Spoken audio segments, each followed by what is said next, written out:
This is the second panel of the morning, called Rethinking Aid Financing, How Locally Led Organizations Are Funding Their Futures. It's presented by the New Humanitarian, START Network, Near Network, and the White Helmets. My name's Erwin Loy. I'm the policy editor at the New Humanitarian. We're a nonprofit newsroom that covers global crises and the people who are trying to respond to them. Just a quick couple of housekeeping things. This event is being live streamed, so hello to everyone watching online. We've got a really tight schedule, about an hour, and a lot to get through. So I'm going to encourage everyone to be quite brief, but I think we'll have time to get to everything, and a bit of time for questions at the end as well. So here in the audience, please think of some of the things you'd like to ask our panelists. And online, please tweet and tag, or X and tag, New Humanitarian. And there's this QR code you can scan behind us, and I'll give you links to all our organizations, and some of the things we talk about will come up, and you can sign up for TNH's weekly newsletter. So just a quick intro to the topic. I don't think anyone here needs a long intro to localization. The reforms have been talked about, underway for years in the aid sector, and there's not been a lot of movement in terms of getting actual power and money closer to the ground. But there are some policy changes, but in practice, I think we all know that things aren't quite moving as fast as people want. But local groups are finding workarounds for a system that's not working as fast as they are. They're finding new donors, new ways of funding. They're collaborating. They're collaborating with each other to share resources, as opposed to competing for the same dwindling resources. And they're experimenting with new models of getting funding to the ground faster. So this panel is meant to highlight some of what's going on and talk about what's happening sometimes in the shadows, maybe outside of the spotlight of big aid. We're going to hear how leaders are taking matters into their own hands, and we're going to share some of that knowledge and maybe spark a few ideas. But first, to start us off, I'm going to turn to Marcia Wong, who's the Deputy Assistant Administrator in USAID's Bureau for Humanitarian Assistance. Get started, please. Great, thank you. I've been told by Erwin I must use the mic. Does this work? No? Perfect. Darn it. Okay, so I do need to use the mic. Darn it. Thank you, Erwin, and good morning, everyone. And it is a real pleasure to see all of you in real life and in good health. And also, thank you to all the virtual participants who are beaming in today, too. It is an honor and a privilege to be on the stage with many of these colleagues who I know the Bureau for Humanitarian Assistance has had some long and strategic engagements and partnerships with. And we will continue to learn from all of you on what is a very critical topic at a critical time. I have a feeling that there are many in this room who may be working 24/7 now on the truly tragic events that took place in Morocco and Libya in the last week.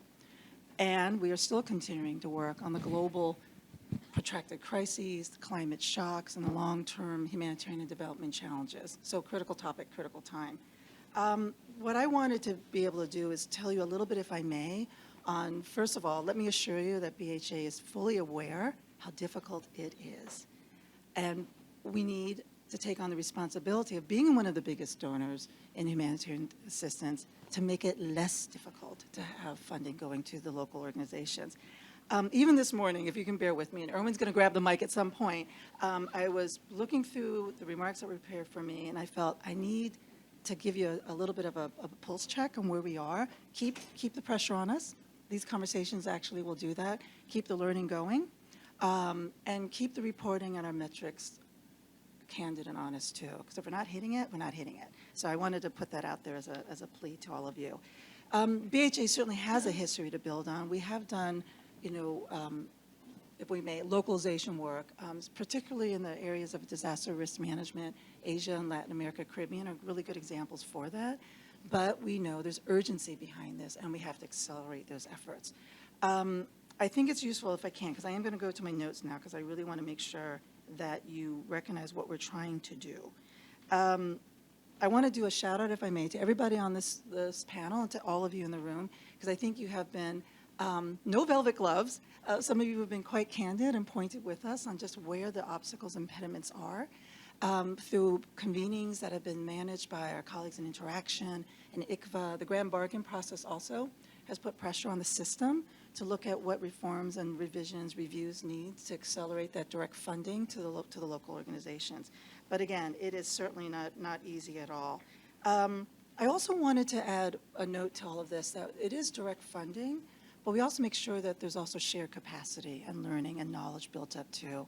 As I was talking with some of our friends here this morning, it would be irresponsible of us as being one of the world's biggest donors to say, here it is, go, without knowing that you have the management and organizational skills to be able to, at the end of the day, help us on the very much needed, very much required need for oversight, accountability, to ensure we have the impact. $1, $1 billion, everything still has to have that sense of oversight, accountability, and impact. But at the same time, we have to make sure that our local partners feel they can do that responsibly with us. So we recognize it is a complex growth path that we all are with each other now at the moment. I also wanted just to point out that, if I may, each donor faces its own constraints and flexibilities that we have. We need to exploit more of those flexibilities. I know all of you certainly recognize that and tell us to. As the world's largest donor, we recognize if we can be more flexible and streamline, what that impact can be, times 100, right? So I wanted to let you know that, and I'm not going to tell you the acronym because it sounds like, I don't know, some sort of bodily function, so I'm not going to tell you what the acronym is, but we are right now undertaking a very, very urgent, critical review and redesign of our processes and systems. It's informed by much of the input from colleagues up here on the stage and with all of you. It is to streamline, it is to accelerate, it is to, if I may, and this is Marcia, if we can, shed the bureaucratic barnacles, is how I look at it. There are things that weigh us down. What can we shed responsibly, but just has accretion over the years? How do we shed the bureaucratic barnacles with the goal and the aim of moving more funding and skill sets out? Importantly in all of this, it's not only just who gets the funding, but also who has the voice. You talked about mic. I can get you to the table, but I got to make sure you got a mic too. And so everything we do, even if it's you to me, to working through an international organization, how do we ensure that, again, the voice and decision-making is going to be held primarily in the local hands? So that is a thread that runs through all of our thinking right now. If I can, Erwin, just one more minute, please.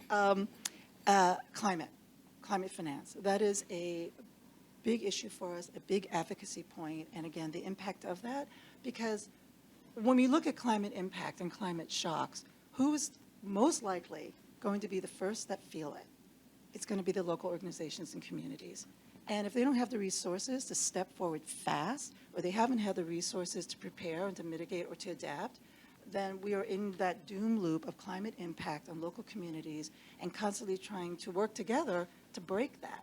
So I wanted just to point out that climate finance is also an area that we're looking at with a real specific eye and how to move it into the so-called FCV context, but within those contexts to these local communities and truly first responders. So I wanted to just do a little preview, and I wish I were able to announce it, but the lawyers are on me.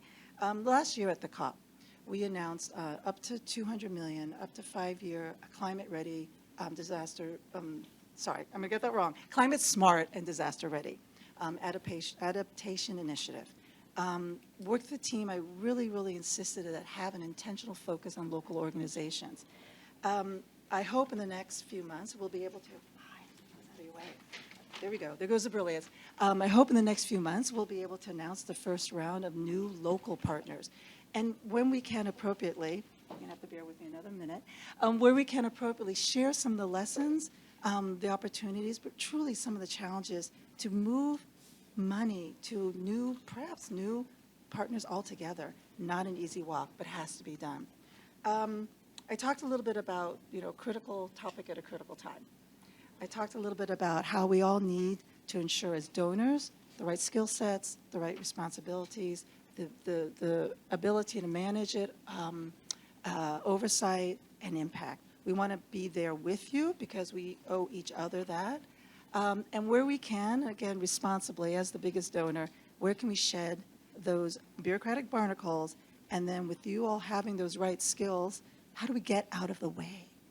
And therefore, getting out of the way, Erwin, Very I'm going good to do that segue. right now. Great segue. And turn it over to your panel. Thank you. Thanks so much, Marcia. Thanks for setting us up. We're going to do 2 rounds of quick questions, and then we'll have time for Q&A at the end. So my first question is to Hibak Kalfin, who is the Executive Director for the Network for Empowered Aid Response. Hibak, NEAR is a Global South network that has a goal of reshaping aid. So I'm interested in your vision of what is the future of aid financing in an ideal world. What does a better aid financing model look like? Thank you. Does it work? It does? Okay. Just to say thank you. Thank you for the panel.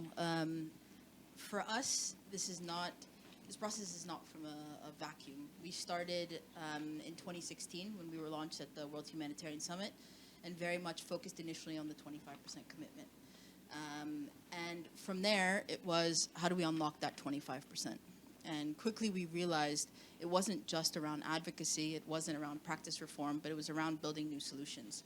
And so we went on a journey for 4 years to try and learn what are the different different local actors doing in different sectors. So we looked into peace building, we looked into development, we looked in community foundations, and we developed a financing strategy. And that financing strategy was, how do we ensure that the system starts to give to organizations, taking into account the capacity and the fact that we're not homogeneous as local organizations. We have organizations within our network who have $50,000 a year budgets and $60 million a year budgets. So very capable of being able to absorb the resources. And over time, I think we started to think through the sector, what it really needed. And interestingly enough, COVID, I think, kicked us a little bit in our backs and made us realize that it needed actual solutions, tangible solutions, to be able to pilot, to be able to scale. And so we started developing local financing mechanisms. We started in Somalia, and that one's very hyper-focused to the communities and how to get informal groups funding directly during response, but also how to build to an agnostic fund that allows to us to respond to the needs of the communities. In Syria, with the recent earthquake, we were able to work with the Syrian National League Network to be able to get money out the door pretty quickly and develop a fund there. We're working in Nepal and with other different groups. And in 2021, we started, with the support of the Hilton Foundation, a change fund, a global fund that allows us to get money out the door to our members in the beginning while we're piloting this within 72 hours. And the most important, I think, component of that, which we're continuing to learn, is around the governance structure. All decisions are made by our members. We have members that have been elected into the governance structure. They make all decisions of which crisis we should support, how we should support it, how much funding we should give. And they are taking a lived experience to take from the panel that we just had on making those decisions. And from there, we were able to get $1.5 million out the door in 67 days. And you can imagine we would have been able, with that same capacity of volunteers and staff within the Secretariat, been able to get $10 million out just in the first year. And so we're on this path of trying to figure out what can we do, what kind of infrastructure can we build to be able to get resources to local actors and to be able to have proof of concept for bilateral donors and other donors to be able to get resources to local actors as well. Thanks, Hibak. I'm going to turn to Christina now to build on some of that. Christina Bennett is the CEO of START Network, which includes dozens of local, national, and international organizations among its membership. Christina, you wrote a piece in the New Humanitarian this year, shameless plug. You said the international aid system is dragged down by its own inertia, while local aid organizations are finding ways around the roadblocks. Can you tell us what are some of the new ways of securing funding that you've seen that really excite you? Great, thanks very much, and thanks for having me. I'm a last-minute stand-in. We were hoping to have one of our local leaders on this panel, but the U.S. visa process would have said it otherwise. So here I am, CEO of START Network, a membership organization across the globe of national, international, and local organizations working across 6 continents and through locally led hubs. What we have in common is a vision for changing the humanitarian aid system by shifting power, by shifting resources, by shifting practice so that local organizations can benefit from more and be able to operate more efficiently and more ethically in the crises that we respond to.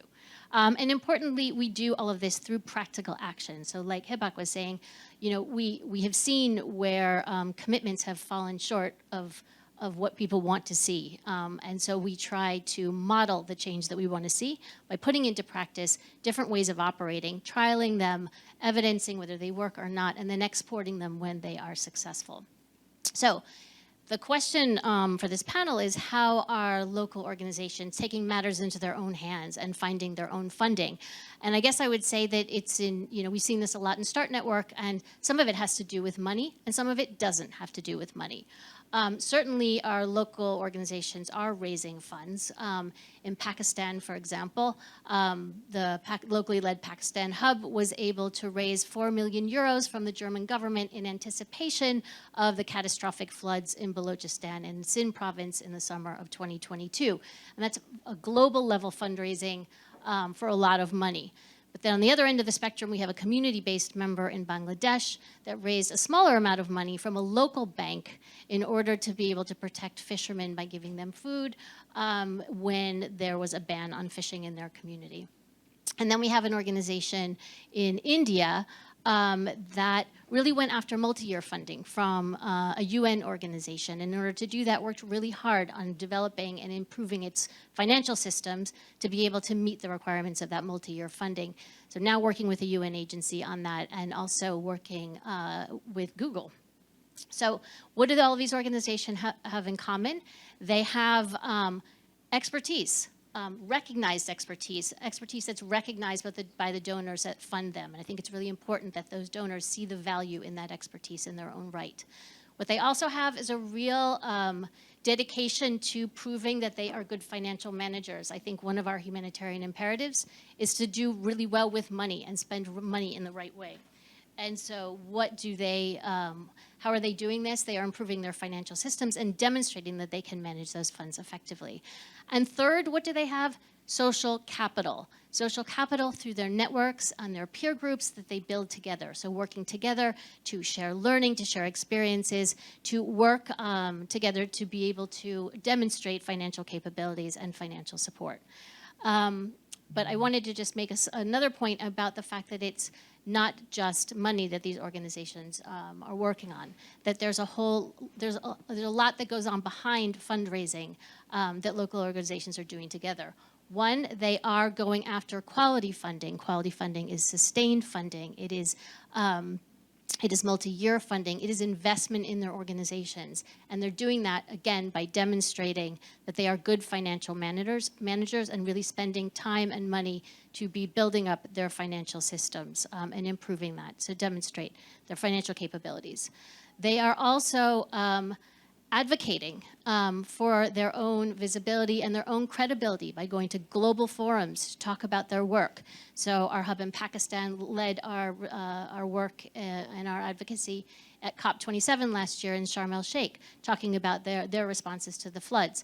We had two of our local leaders from the Democratic Republic of Congo and from South Sudan at the Africa Regional Climate Week last week, talking about their work. And we have our partner in Guatemala in ASECSA talking at ADEX about the work that they're doing with community innovation there. All three of those opportunities led to direct conversations with funders. So it's not all about money, it's about what happens behind the money that local organizations are doing in spades. Thanks. Thanks, Christina, especially for wrapping that up in succinct 5 minutes. I'll turn right now to Degan Ali. She's the executive director of Adesso, a Kenya-based humanitarian and development organization. Degan, Adesso is in the middle of developing the Proximate Fund for Africa.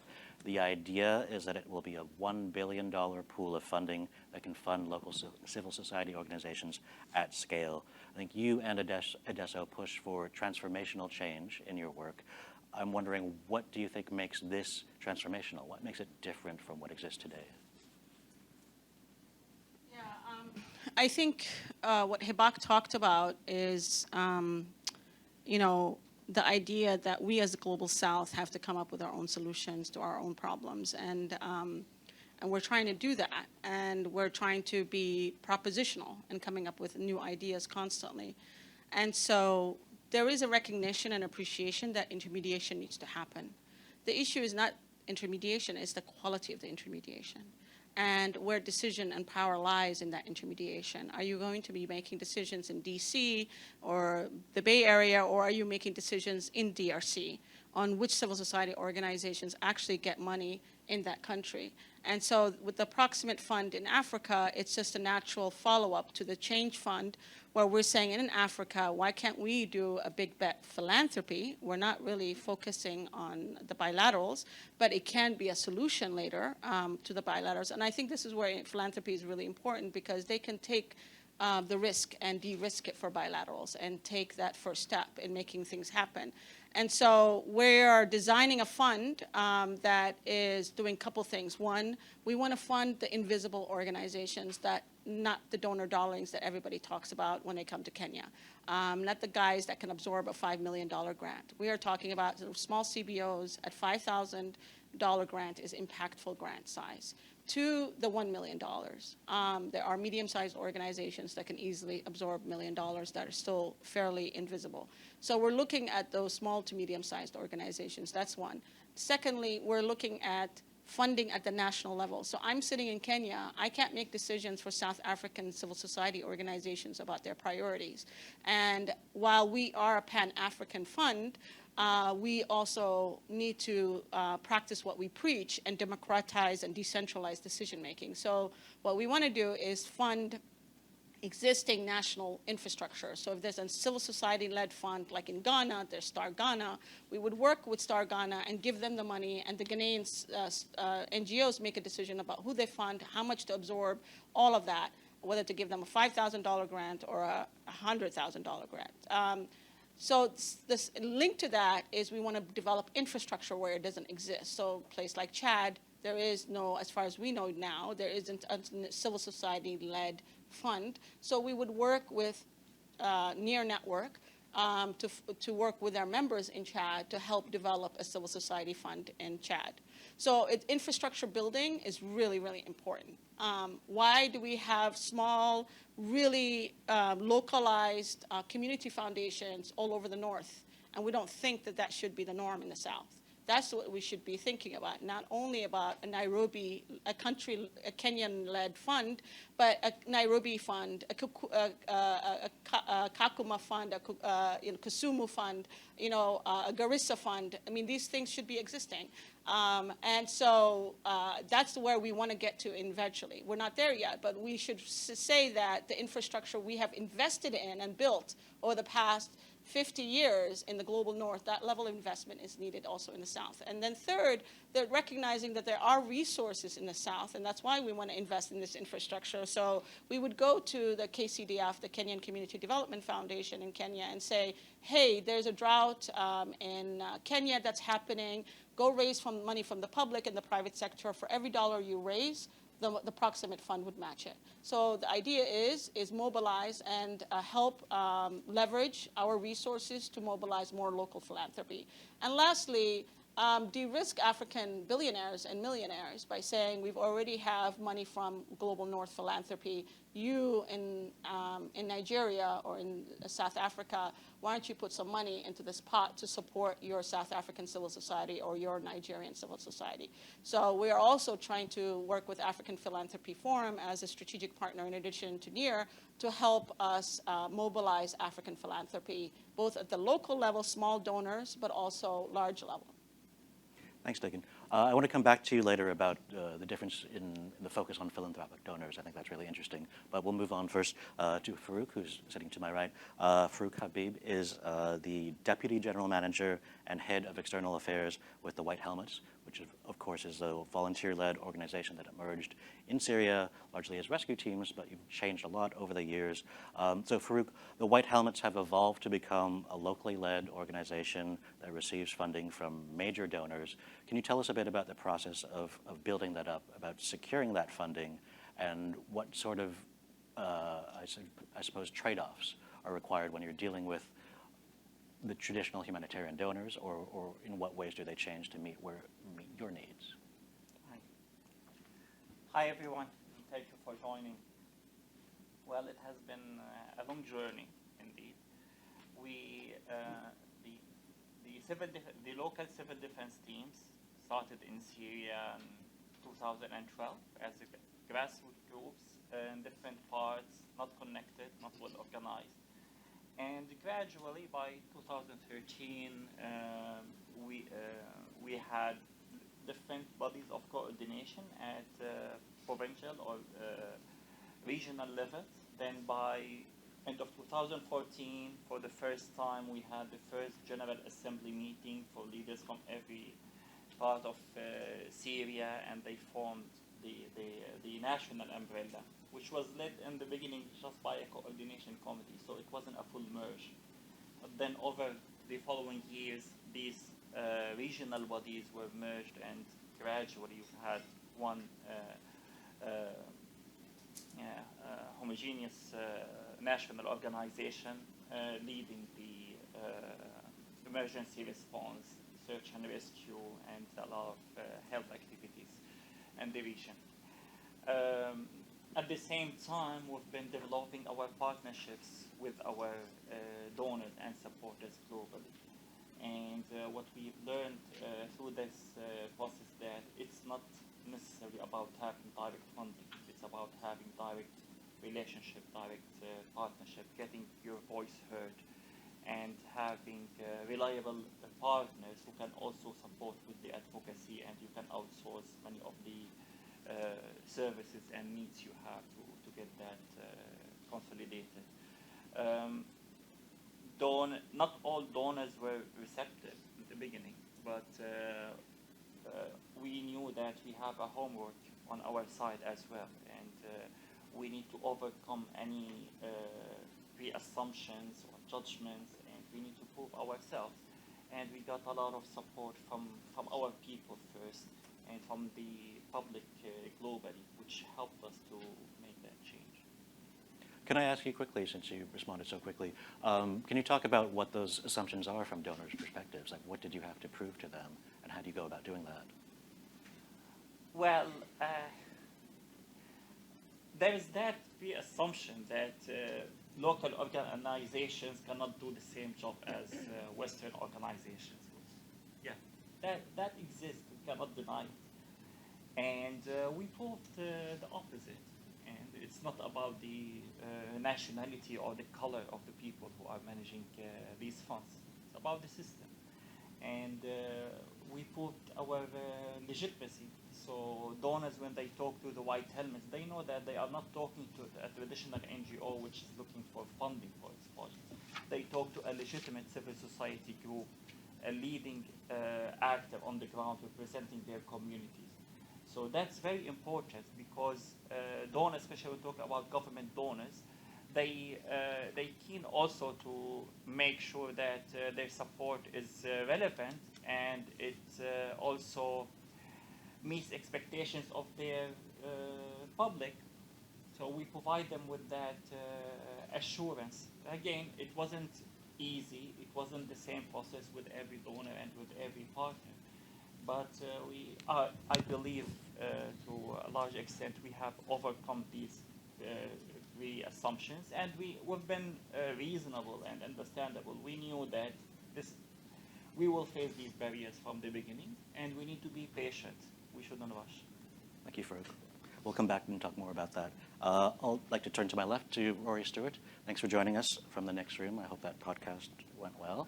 Looking forward to that. Rory is president of the Give Directly, which is, of course, is a poverty reduction, has a goal of poverty reduction largely through direct cash transfers. Previously, Rory held several roles in the UK government, including Secretary of State for International Development, which I think is quite relevant to this conversation. Rory, we're hearing about all these challenges and opportunities for local organizations, and essentially they're looking for workarounds for a system that hasn't changed very fast when it comes to localization. I'm wondering, from your time in government, can you tell us how donor governments view localization?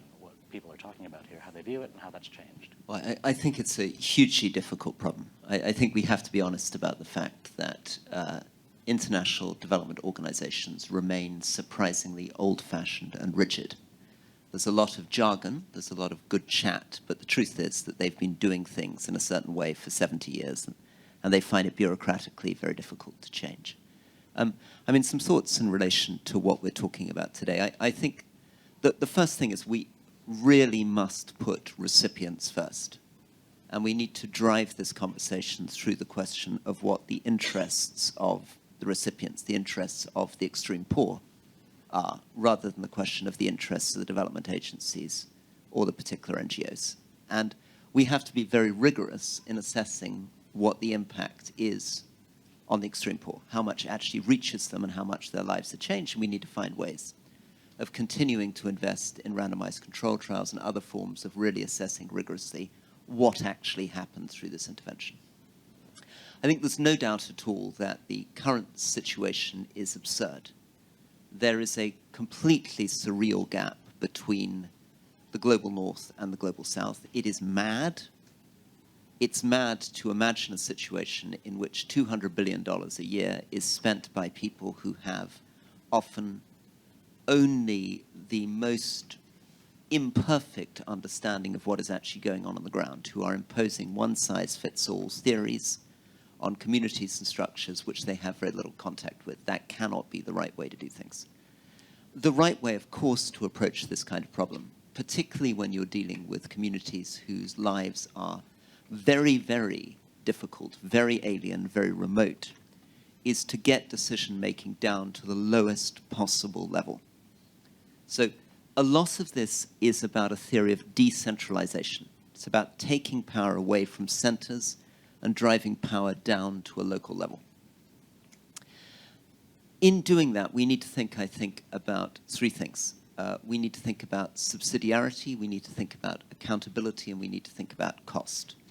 What do I mean by subsidiarity? By subsidiarity, I mean literally drive it down to the lowest possible level. Right? The solution to people in New York or Washington or London or Paris dealing with a problem in Eastern Congo is not to simply replace that with somebody sitting in the capital city in Western DRC speculating about what's happening in Eastern DRC. The fact that you are a national is not sufficient. You need people who are much, much, much closer to these communities.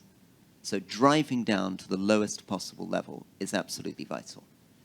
Second question is a question of accountability. And in honor of the SDGs, what I'm talking about here is not unique to international development. This is true in British government, right?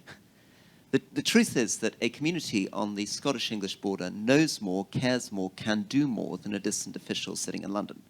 And the solution to that is not to simply move power from London to Manchester, it's to move power closer to that community on the English-Scottish border. Again, in the British context, the second point of that is accountability. It's not enough to say some local institution on the English-Scottish border is responsible. Is that institution, they may be local, is it accountable? And how does it actually control its revenue? Because money is often power in these contexts. If the money is coming from somewhere else, it's very, very difficult for that local organization to have full accountability or responsibility for its expenditure. How do we hold that organization to account if, as often happens with local organizations in Britain, they are not performing efficiently and effectively for those communities? And the final thing is cost. We can waste an enormous amount of money involved in trying to create ever more perfect programs through ever more detailed consultations, ever more detailed needs assessments, ever more complex procurement mechanisms, ever more complex monitoring and evaluation to try to ensure we're doing exactly the right thing. But when I was the Secretary of State in DFID, I saw programs in which $40,000 for a water sanitation program in a Zambian school resulted in $2,000 being spent on 2 latrines and 5 red plastic buckets. The other $38,000 had been absorbed in the needs assessments, the consultations, the procurement mechanisms. It is beyond imagination. And the question we need to ask, not just for international organizations, but local organizations, is, and this is where I'm going to complete special interest. I believe in many cases, the most radical form of decentralization is not to move from the international to the local, but it is to give unconditional cash to the individual in that community. Instead of wasting money on needs assessing them, consulting them, pretending you understand the culture of a village on the Burundi-Rwanda border, really say, actually, each individual need in each individual house is different. You may wish to start a small business, you may wish to fix your roof, you may wish to buy livestock, you may wish to get your kids back into school.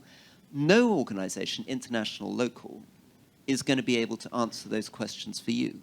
The most radically respectful thing we can do is to get out the way, give unconditional cash, and let people address their own needs directly. Thanks, Rory. Coincidentally, some of that is what Give Directly does, which I suppose is not a coincidence. We'll come back to interrogate. I work for an organization I believe in. I don't want to apologize for that. We'll come back to talk about some of what you raised shortly. I'd like to turn back to Hibak to talk about collaboration. You spoke of that earlier as an important part of the way you see the future. Can you elaborate on that? Yeah, so I should say, with NEAR being a network of over 280 organizations, it's really important that I talk about, I think, the role that the Secretariat plays. And we play three functions. The first function is as a facilitator, the second is as a convener, and the third is as an advisor. And decisions are made by our members. And so when we think about any of our solutions or any of our approaches, we think about it in a collaborative way. And to start, we work similar to, I think, what Christina said and Farouk said. It's not just about money, it's about representation, it's about power. And so we focus on two separate areas. We focus on policy influencing, and we focus on financing. From the Change Fund, and a little bit of what Degan said, we've been challenged by our members. We've been challenged by our members to think beyond one fund. We've been challenged to think reimagining the system. And so what we've been able to do, I think, over the last couple of months is have some really hard conversations with our members, with our partners, with our allies, of what a collaborative networked financing system or mechanism could look like. And for us, there are, I think, a few things that are really, really important for us to stress. And it's a little bit about what Rory just said. It's about agency. It's about ensuring that the organizations who mostly are part of the communities have the agency to make a decision of what kind of funding their community needs, especially in a response. The second is to center everything that we do, I think, around local leadership. We're not going to move towards the 25% without centering local actors within the new system. And then third, I think what we've been able to do, and this is why we purposefully have only taken foundation money in the beginning, is be very flexible and adaptable. To be able to say, here is the criteria, but we should be able to move around, and not from a due diligence perspective, but from an implementing perspective. And so all of those areas that we've been able to learn over the last couple of years would not have happened unless we had members in 29 countries, unless we had partners in 39 countries that felt like they had a voice within the network to be able to say, these are the things that we want to be changed immediately, in the midterm and in the long term. And that's kind of the ethos and the essence of the way that NEAR Network works. Thanks, Hibak. Dagan, let's turn to you. Again, about philanthropic donors. Why are you so heavily focused on philanthropic donors as opposed to the traditional bilateral donor government grants? I think as a DESO, we have gone through a transition. When I first came in 2003 to the organization that was founded by my mother, Fatima Jibril, my hope and aspiration was to get bilateral funding. And that's what I worked really hard for. And eventually we succeeded. We got EU funding, we got USAID funding, we got Swedish funding, we got all types of funding. And we were probably the only Somali NGO that had broken through the glass ceiling and actually gotten this kind of funding. At the height of ADESO, I think in 2011, 2012, we had about $20 million in annual income. And then we made a massive pivot as a result of a few experiences that we had to saying, while we are doing advocacy as ADESO with the Grand Bargain and localization and the World Humanitarian Summit, and we led that movement on the 25%, that funding is going to take a long time. It's like steering and moving the Titanic. It's not an easy change. Samantha Power, I take my hat off to her. What she's trying to do is amazing, and we love that leadership that she's providing with other bilaterals, and I hope that they are actually following in her footsteps, because the target of 25% has died, and she's put some life into it as a result of her recommitment. But I also know, as a recipient of USAID funding, how difficult it is to manage that grants. And I would probably, if I could go back in time, I actually might have said to an INGO, you be the pass-through, and you take that risk and you manage it, and let me just do my work and get on with it. But that was a painful lesson learned, and but it was a really important lesson for me, because I realized that the machinery is such that people are handicapped by Congress. There are rules and regs there for a reason, and making a small little change to one policy might require some legislative support and a bill or something like that. It's not so easy. And I was just very naive, thinking they could change this or change that procurement policy or whatever, but it's not that easy. And once you understand and unravel this onion, you just start peeling and peeling and peeling. It's never ending. And so we realized that philanthropy, honestly, is flexible. Much of it is unrestricted. Philanthropy has led the charge in trust-based philanthropy. We know what Mackenzie Scott has done in terms of giving large size, unrestricted, purely unrestricted funding to Global South organizations, not just BIPOC groups in the US, but globally, including ADESO, that I was shocked to receive. We received a Mackenzie Scott grant. And I was expecting that there would be all types of restrictions. There was 0 restrictions. And I was like, wait a minute, you can buy land? They were like, yep. I was like, you can do investments? Yep. And you're like, wait, you don't want any reports? Just 1 report a year. And then they discontinued the report. So now actually I want a relationship with them, and I can't even talk to them. I want to report. I want to tell them this is all the amazing things that you guys have, your money has done. So it's like, it's the extreme of trust. You know what you're doing. We don't need a reporting. We don't need accountability. Go on with your business. Bye. You know what it's called? It's not called a grant. It's called a gift. And honestly, it feels like a gift. One day I was reflecting on that word, what it means, the difference between a grant and a gift. And it feels like a gift, because it feels like I'm giving you money. When you give sadaqah in Islamic terms, when you give charitable giving, you don't sit there and try to micromanage what that person does with the gift that you've given them. You're trusting them. And so that is where philanthropy, with the example of Mackenzie Scott, they're not all like Mackenzie Scott, but they are far, far more flexible. And I think this is the role that philanthropy can play, is de-risking things that are very innovative, that are very outside the box kind of thinking that we are constantly coming up with.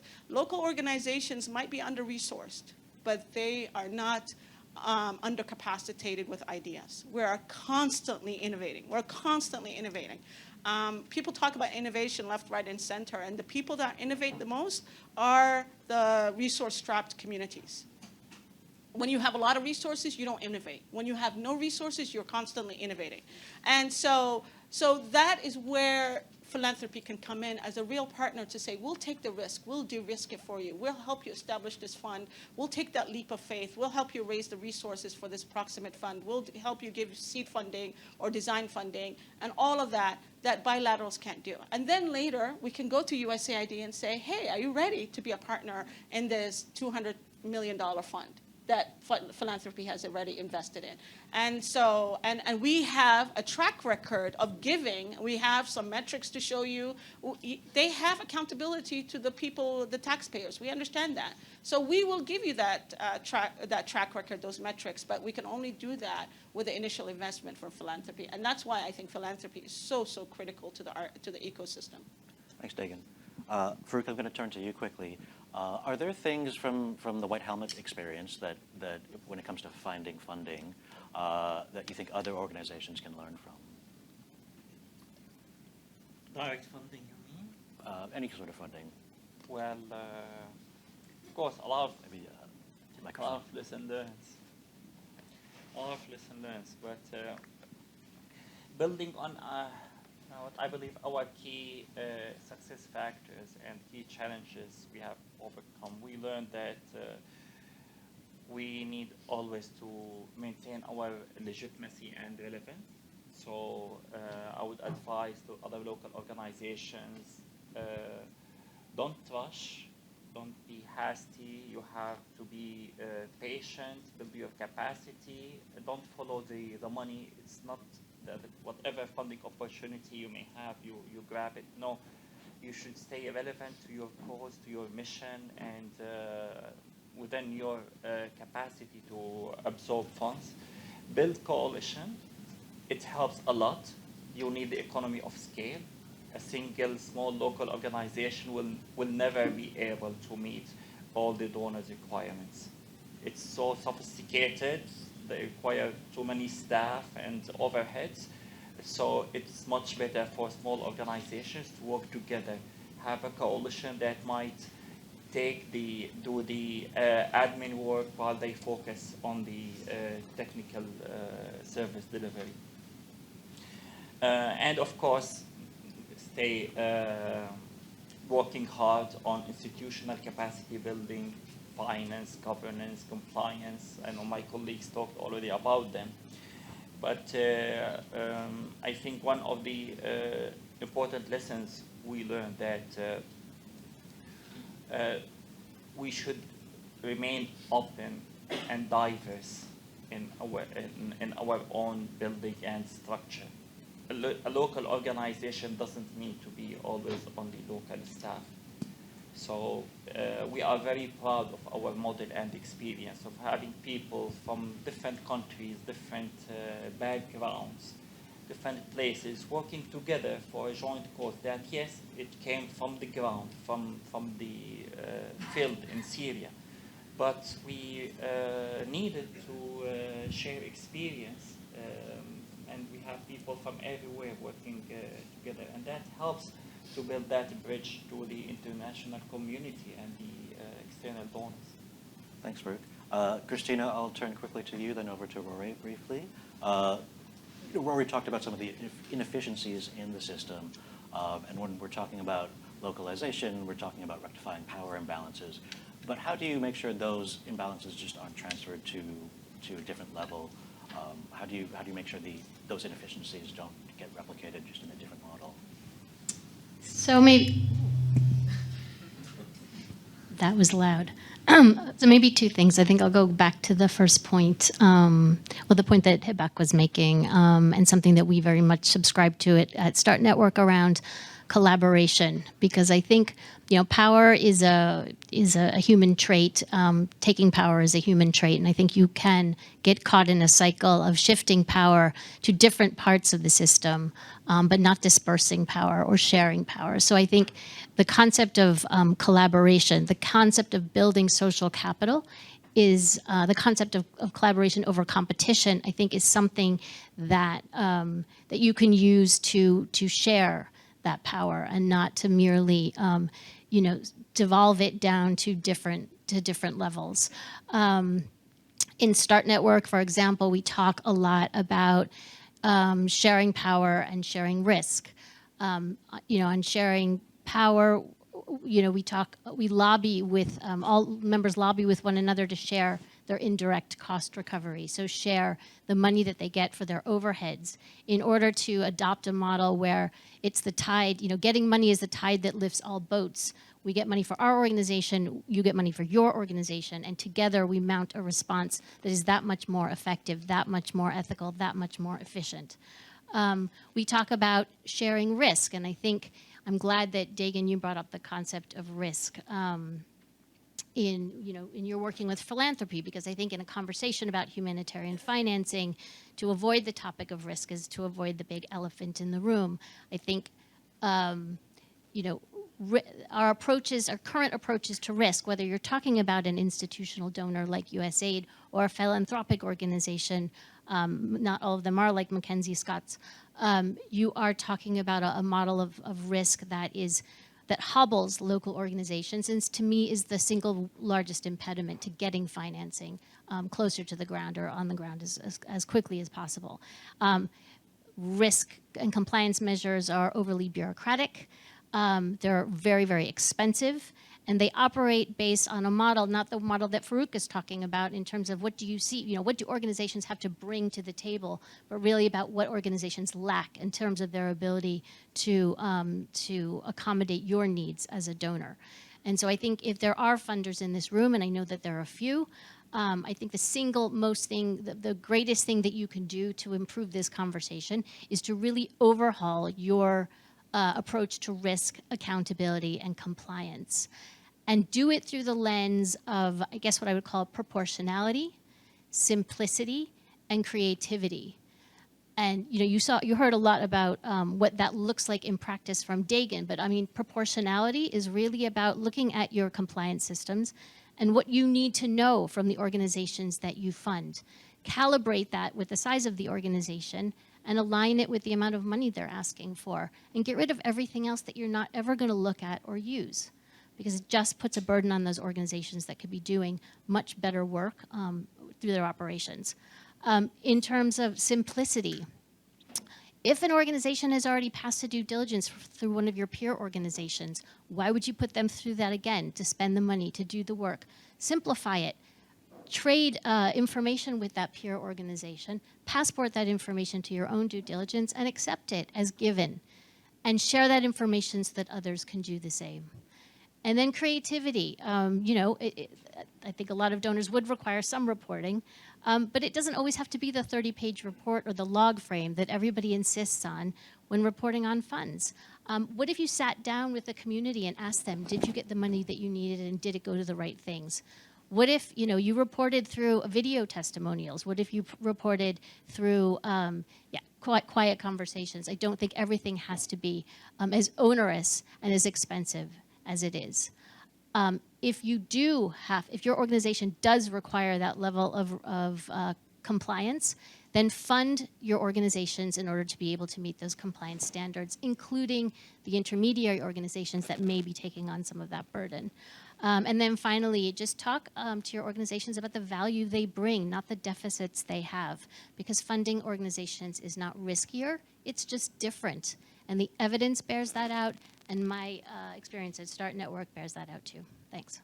Thanks, Christina. Rory, I'll turn quickly to you. You've heard a lot about some of these ideas, and a lot of these things are not new. They're things people have been asking for years. From your time in government, I'm wondering how does any of this get through? Is any of it realistic? Is there an appetite to do the things that people are asking for? I think the first thing to bear in mind, of course, for the government is that you are very, very much conscious that you're spending money from taxpayers, and you are subject to a very hostile, increasingly populist, increasingly isolationist media environment. Things are worse now than they were 10, 15 years ago. Aid budgets are being cut in Britain, they're being cut in Sweden, they're being cut in Northern Europe, they're likely to be cut in the United States. We do not have populations that are keen to give money to other people. The 0.7% target is fading. The global commitment to addressing extreme poverty is much less strong than it was 10 or 20 years ago. Civil society movements, churches, trade unions are weaker than they were 20 or 30 years ago. So the context is not good. And this is a problem. because it means that you are dealing with publics who are deeply, deeply skeptical about aid expenditure. Everybody in this room, I think, I would hope, agrees very strongly that we should be localizing aid much more. I think localizing not just to national NGOs, but to the most local possible NGOs, and I believe, obviously, actually down to individuals themselves. But the biggest challenge that we face is that inevitably there are going to be scandals. There are going to be big, big scandals. Increasing number of the world's poor live in fragile, conflict-affected states. Everybody in this room should know that an enormous amount of aid money goes missing, and we don't report on it, and we're not transparent about it. But eventually, media, press find out about it. And there will be scandals of abuse. Recipient safeguarding will not be upheld in many cases. Money will be stolen. Ludicrous programs will be designed with good intentions, with very, very few impacts on the ground. And that will get back to media and voters at home. So I would seriously say that we have to be, and this is where I'm slightly pushing back against some of the narratives in the room, the way to make this transition is to hold the local organizations to very, very high standards for their own sake. The only way that we will be able to make this transition is if we can demonstrate that local organizations are at least as effective. I would argue must be more effective. I mean, the argument for local organizations has to be that they know more, care more, can do more. So we need to be able to demonstrate through randomized control trials that more of the money given to the local organization arrives on the ground with the recipient than is the case for an international organization. We need to be very, very careful to make sure that they are protected, unfortunately, against fraud, against sexual abuse. And I'm worried that trying to get rid of some of the bureaucracy may end up causing a problem which we don't want, which is a rapid amount of money flowing into local organizations without the appropriate compliant mechanisms in place. If it then results in scandals, will put this whole movement back 5 or 10 years. So I would argue for absolutely demonstrating that local organizations are cleaner, better, more accountable, more effective than the international organizations, and making sure that they're judged on those metrics, not on the fact that they're local. I would wonder about the cost of doing this, and there has been that research for several years now, and it's really hard to compare across countries, across contexts. But I want to flip some of those points back to anyone on this panel. Do you have thoughts on? Yeah, I would like to respond to that. Sorry, Rory. I have to push back. My first experience with fraud was with a UN staffer. Okay, in Somalia. The international community steals money, wastes money. I'm not denying that. But this is a narrative I've been hearing for 20 years. Honestly, black and brown people always steal, are risky. I'm sick of it. I'm sorry. Can I be very clear, because that is absolutely not what I'm saying. I began by saying the international community is corrupt, inefficient, ineffective. The global north wastes money, steals money, squanders money. Okay. But we live in an international context in which that, in a populist environment, is very, very sensitive. Yeah. And what we cannot allow is the other narrative to develop, and we have to protect against it. So what I would like to say, what I'm going to give you is a live example of what happened. We reported a fraud scandal with a local NGO that was a sub to us in Somalia in 2011. We kind of whistle blew on ourselves and said this local NGO, every single INGO that we know, including UNICEF, was partnering with them. So we assumed it's a famine, everybody has to move fast. We had a gun held to our head by donors saying it's a famine, move the money, burn it, burn it, burn it. And so we partnered with this organization, not doing proper due diligence because of speed, assuming all these INGOs and UN agencies had done due diligence. We partnered with them, found out there was fraud. I, being very naive, went to the international community and said, yeah, there was fraud. We investigated it, we admitted it. We thought we would be applauded. Good job, Degen, for being honest, right? You know what happened to Adesso? We were blacklisted. Adesso was blacklisted. Simultaneously, an INGO, I will not name names, had a massive fraud scandal, much larger in scale than us, much larger. Okay, you know what happened to them? The donors worked really hard backstage to hide their fraud and not let it become public and not get it into the Guardian and the New York Times. And their funding actually like quadrupled in Somalia, quadrupled. So let's just be honest here, okay? There's a couple of issues. One, the proportion of risk is different. When you are giving 99% or more of your funding to UN agencies and INGOs, the risk factor is much higher with international agencies. We get a little bit, we get like a drop, right? So even if we steal all of it, the proportion of the risk is much higher with them. That's the reality, right? The second reality is that the international donors are in cahoots with the UN and the INGOs to ensure that there is no repercussions for these entities. And what happened in Somalia, not only did it affect Adesso being blacklisted, all local NGOs, we were all guilty by association by the mere fact that we were all local in Somalis. We couldn't be trusted. So funding for local NGOs in Somalia went down significantly because of that one incident. And you know what I was told by an INGO country director? I sat with him and I said, hey, we investigated, we found this out. I want to go public with it. He told me, don't do it. They can hide it. That's what he told me. And I said, what? We all know there's some fraud happening. We all know there's problems happening. Why don't we all bring it up? And if you talk about it, I talk about it, everybody talks about it, then maybe we'll finally get to the root of the problem and clean the house. No, he was like, I'm sorry to say you're being very naive. And I was extremely naive. I was shocked by the reaction. But that is systematically what happens. But Duncan, I couldn't agree more. And I think just to clarify, the point that I'm making is about the domestic political context. Yes. Right? It's very, very difficult to get voters in Europe and North America to put money into international development. And the problem isn't the reality. You're absolutely right. The reality is that the UN agencies, the international NGOs, are responsible for far more of the fraud and the waste than any local NGO ever. But we are in an environment which is extremely hostile to international development. And so it is extremely important for the sake of protecting the brand that we don't take shortcuts. And this is where I'm slightly pushing back on your point. I totally agree with you. But remember, there's a contradiction between the two of you. You talked about the fact that effectively you had passported a local NGO that had been endorsed by an international NGO that was giving it money over to yourself, and you found that they were involved in fraud.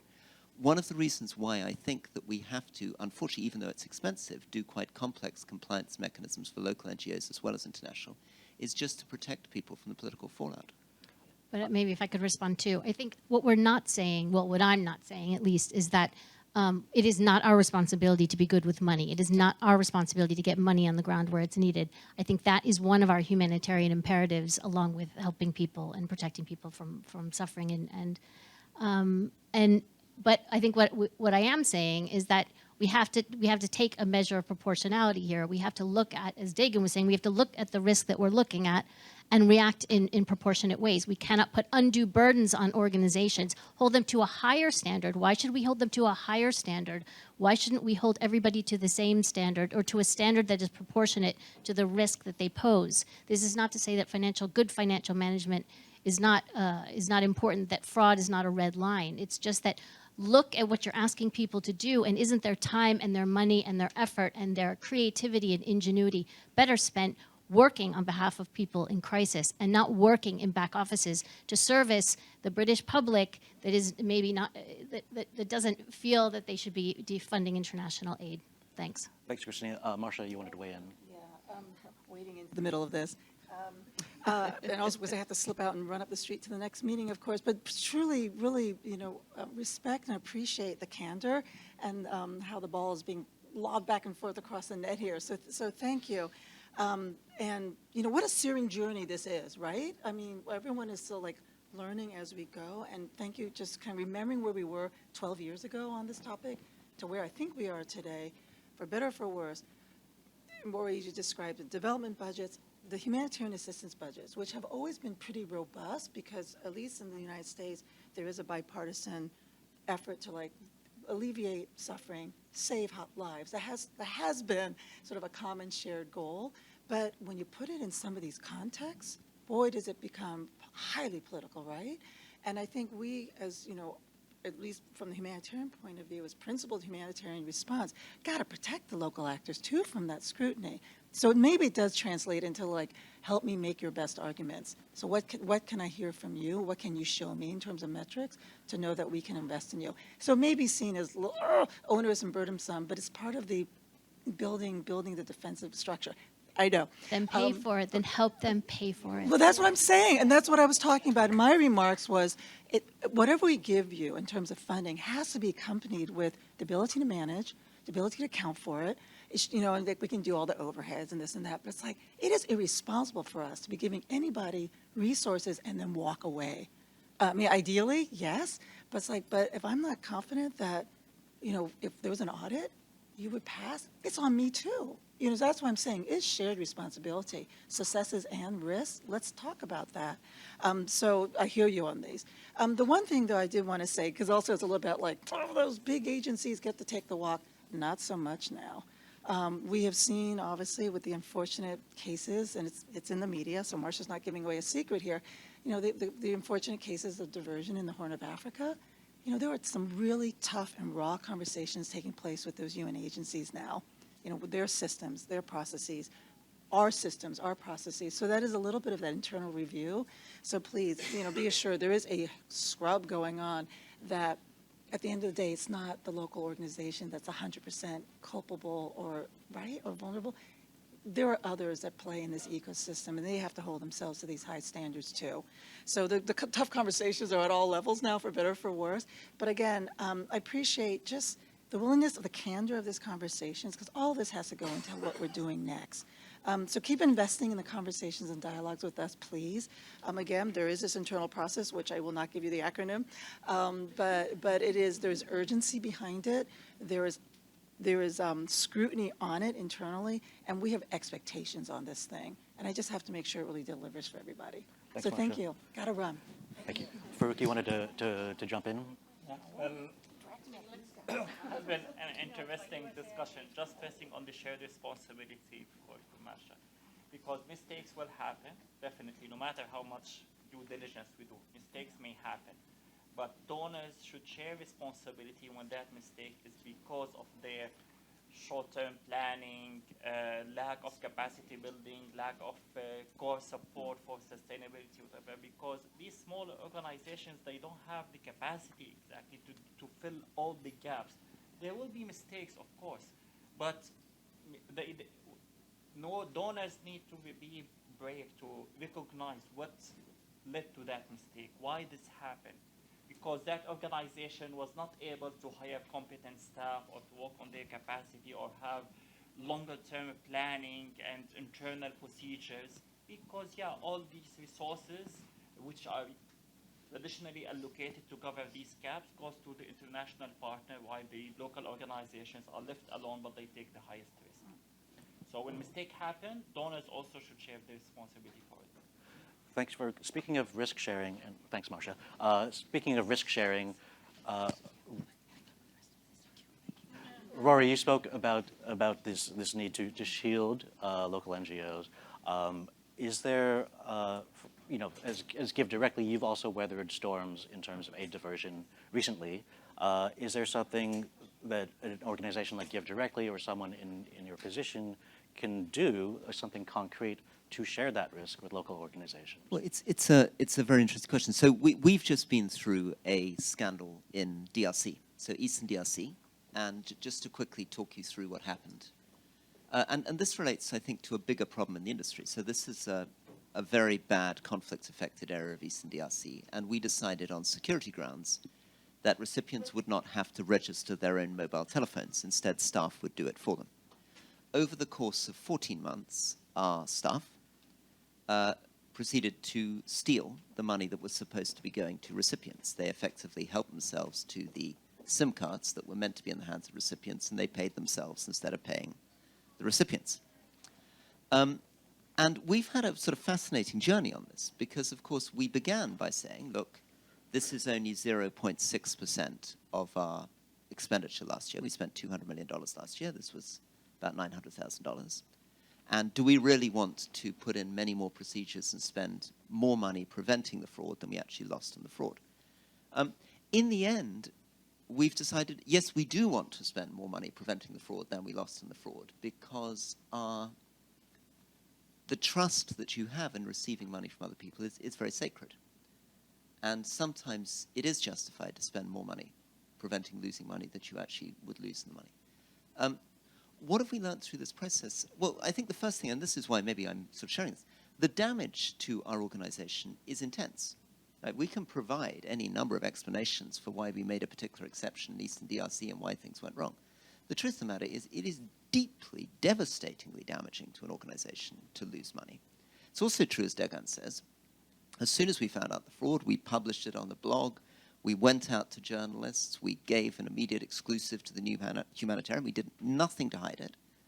And of course, we feel a little bit bitter about sitting in organizations with international NGOs where they look around the table and say, what's your fraud and diversion rate? And we say 0.6%. And all the most famous NGOs in the world say 0%, right, all the way around the table. Okay, so it's a very, very weird ecosystem. But all I can say is that my lesson from this is, if you're doing something radical, as we are with direct cash transfer, or as the localization agenda is doing, right, doing something that is challenging the system, you have to be that much more careful, because people are gunning for you. They're going to jump on the first possible opportunity to say, oh, well, that's why we should return to the old system. And that's why you have to be even more careful. And I think I'm going to be quiet, but I mean, I think if I had one message that I'd want to get across, it's, in the end, this is all about recipients first. The danger of this conversation is we're talking about the intermediary organizations. In the end, the only question really that matters is what is in the best interest of recipients. And I believe strongly that local organizations are much more likely to deliver good, efficient outcomes for recipients. But that's the way in which they should be judged. Can I just ask you, Rory, a question? As a result of that experience in DRC, did your funding decrease? Yes, yeah. Like what percentage? Difficult to assess, but definitely there are donors who were about to sign contracts who did not sign contracts. There will be other people that it's difficult to assess, philanthropists who may have decided not to give us money. Many of the conversations I've had in the last 6 months have been around, didn't you lose money in DC? And it's not good for an organization to lose money. And the fact that we believe that we're losing much less money than most other international NGOs and we're much more transparent about it, boy, it doesn't feel like that. The reason I ask is that if a local NGO had that experience, they would have been blacklisted and had to shut down. That's just the reality, I'm sorry to say. And all local organizations in DRC would have seen their funding plummet. So I know exactly what you mean. We have a higher standard that we have to adhere. I've known that. It's the same problem being black in America. You always have to perform extra to get into a leadership role. We know this. We know the scrutiny is on us. But the issue is not the scrutiny. The issue is the response when something happens and the perceptions. The problem is on that side of white power holders who have the resources, who make these judgment calls and kind of excuse and let it pass when it's a white-led organization and never give that level of flexibility to black and brown-led organizations. Let's just call it what it is. It's pure racism. And is there, going back to sharing that risk, to make sure organizations like Adesso don't go through what they went through, what can someone in your position or an organization in your position with deeper pockets, more networks, what can they do to be an umbrella, to split that risk? I mean, this is a very, very, very, very, very difficult conversation, because, again, all we care about is, are the recipients getting, ideally, $93 out of every $100 that somebody given actually arrives on their phone? And are they treated respectfully, and are they safe, and are they not being abused? And it's really difficult to guarantee those things. It's very difficult to know enough about local leadership, to know enough about local partners, to be confident, particularly in a war zone. Very difficult to know what's going on. And I don't want to get into a sort of ideological standoff. I agree with Dagan. I mean, the system has a lot of racism built into it. It's much easier, obviously, for me to defend a fraud situation. But there's not just racism, there's class, there's contacts, there's networks, there's a lot of murky stuff in the background that allows things to be got away with. But we still can't overcome the fundamental problem which faces everybody, whether they're international or national, which is, I do think, if I want to be really radical, the real problem, I don't think unconditional cash transfer is the answer to everything, but I think it's an answer to many, many things. In a world that's worried about colonialism, patronizing attitudes, global north, global south, there is nothing more radically respectful than saying, we are literally giving, we're not going to ask the extreme poor what they want, we're not going to consult with the local leadership, we're not going to do a needs assessment, we're going to literally just give you the cash unconditionally and let you do what you think is best for the money. Okay, I'm just very conscious of the time. I just want to give everyone an opportunity to say 30 seconds about their point. Rory, I'm going to stop. I've talked enough. Yes, I will count that as yours. Farouk, let's go with you. Well, that was interesting. And continuous engagement and partnerships across North and South is very important. I don't see this should be a kind of competition or comparison between organizations in North and South. We can do a lot together, and advocacy should continue because this is a long-term struggle to change and transform the system itself, not a single grant or a single fund. And I believe there is a lot of goodwilling and potential partners on both sides who want to work together to overcome these challenges. Thanks, Farouk. Christina? Yeah, really hard to sum this up. I guess what I would say is, for me, this conversation has been about and should be about the best use of the funds that we have, the limited funds that we have, in all aspects, and in our accounting for them, in our management of them, in making sure that they get to the ground quickly and in the hands of the people that can do the most good with them. I also think this is a conversation about value and recognizing where value sits in the system. And it doesn't always sit with the power holders. It sits with the people who know the most, who have the most expertise, who have the most experience, who have the deep roots in the communities. And it's about recognizing that value and rewarding that value with the funds, with the voice, with the platforms, so that they are able to tell the world about it. I guess I'll leave it there. Well, maybe, one last point on collaboration. I think that's been a theme here as well. Several panelists have remarked on it, because I think that it is in the diversity of our sector, international, national, and local, all collaborating, all operating, all influencing the agenda together, where we will see the needle move on what we're trying to do. Thanks. Thanks, Christina. Dagan?